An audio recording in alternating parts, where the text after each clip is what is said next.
Many of the challenges we face, whether it's standing up to Russian aggression here in Moldova or in Ukraine, but also tackling illegal migration, are challenges that we can only really solve when we work together with other countries. I've been having a series of very productive discussions here to strengthen everyone's support for Ukraine, but also to work cooperatively to tackle illegal migration, which is one of my 5 big priorities.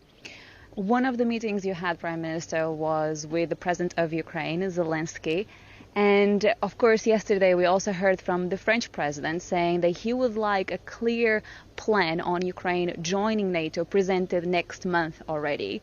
Do you agree with this timeline, and did you give some sort of reassurances to President Zelensky in terms of when Ukraine might be able to join NATO? Well, I agree with the NATO Secretary General. Ukraine's rightful place is in NATO. What we're also talking to Ukraine about right now is making sure that they have all the support they need for a successful counter-offensive. One of the things we've recently done in the UK is provide longer-range weapons to Ukraine. We were also the first country to provide main battle tanks. I'm proud of that record. And we want to make sure that we put in place security arrangements for Ukraine for the long term, so that we send a very strong signal to Vladimir Putin that we are not going anywhere. We are here to stay, and we will continue backing Ukraine, not just now, but for years into the future. And he needs to know that, and we will send that signal of support.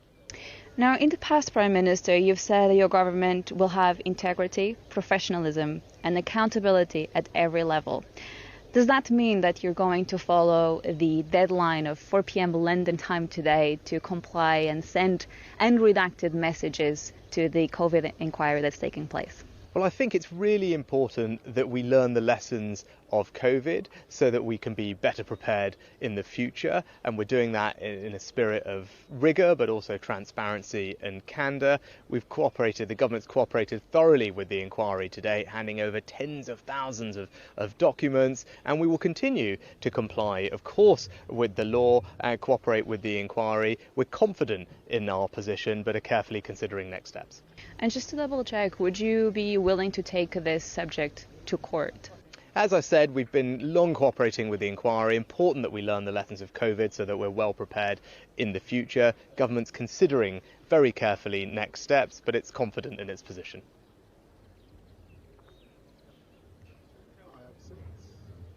I also understand, Prime Minister, that you'll be traveling to the United States next week. I spent quite a lot of time in Brussels, and European officials have told me there that they're actually trying to get as much done with the Biden administration as soon as possible because they're worried that President Biden will not be re-elected. So do you share this feeling, and how important is your working relationship with President Biden?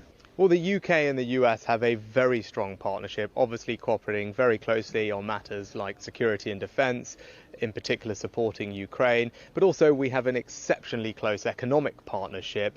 Over 2.5 million people work in each other's companies in our countries, a very significant amount of foreign direct investment and trade happening between our two countries. So those are the types of things that I'll be talking to President Biden about next week. How do we strengthen that economic cooperation so we can create jobs and drive growth in both of our countries? And how do we continue working together to ensure security, particularly for Ukraine?